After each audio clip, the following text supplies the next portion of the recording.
First, though, a parliamentary standing committee report on coal and steel, which will submit its report today, contains a few explosive conclusions. That's correct. It says that all coal blocks distributed between 1993 and 2008 were unauthorized and not done in a transparent manner.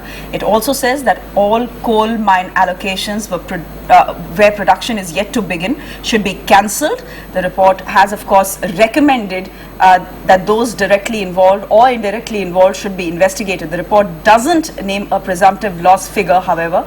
The panel report is not binding, remember, on the government. Pallavi Ghosh is getting us all those details. She's joining us on the phone line this morning. Good morning to you, Pallavi. Is this the best thing that could have happened to the UP in a long while? Well, I mean, it's certainly a straw in the wind. The government, of course, will try and use this standing committee report, which is not binding on the government. But, you know, in a bad situation, you use every opportunity to defend yourself.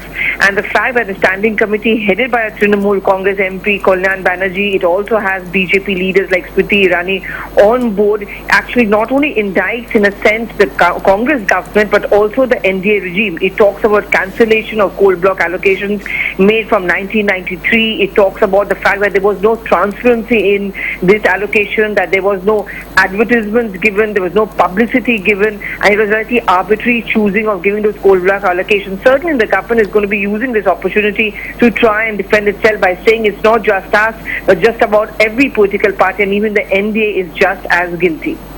Also, just give us a sense really of what further action perhaps we could be seeing on this, Pallavi, because the CAG report as well, even on that, we're still seeing discussions, we're still seeing NDA opposition to, you know, that clean chit that was given. But at the same time, give us a sense of this parliamentary standing committee, this report, how important is it and what can we see forward?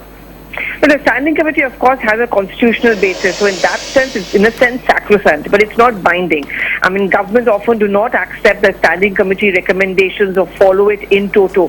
One, the issue is sub judice. The CBI is going to be filing an affidavit on 26th. But I think the larger embarrassment and the larger issue really is the fact that Ashwini Kumar is believed to have intervened, or at least he was consulted as far as the formulation of the CBI affidavit is concerned. That strengthens the case of the opposition. The opposition will argue, and it always has been argued, that the CBI is a tool which has been used by the government to defend itself and also to take action against its opposition, the other political parties. So that embarrassment which leads up to the Prime Minister's office just cannot be denied.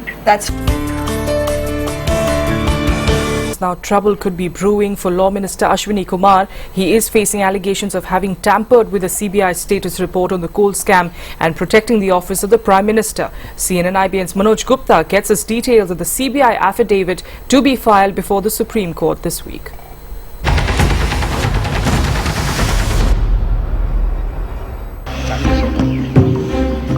Time could well be running out for Law Minister Ashwini Kumar. CNN-IBN has learned that CBI is set to file an affidavit before the Supreme Court on Friday in the coal scam. CBI sources say the CBI is set to state clearly that it had shared its status report on the coal scam with the Law Minister. It is also likely to say that the report had been vetted by the Law Minister Ashwini Kumar. We want a specific answer from the Law Minister to please tell us the details, and through Parliament to the whole country, as to what transpired in his chamber. If this affidavit is to be filed in the Supreme Court, I think the Law Minister's position has become untenable. But the government on the back foot on a host of other issues this session is still hoping for a miracle. As the opposition parties are divided, contradictory and unable to get their act together, I think we will survive as we have survived previously.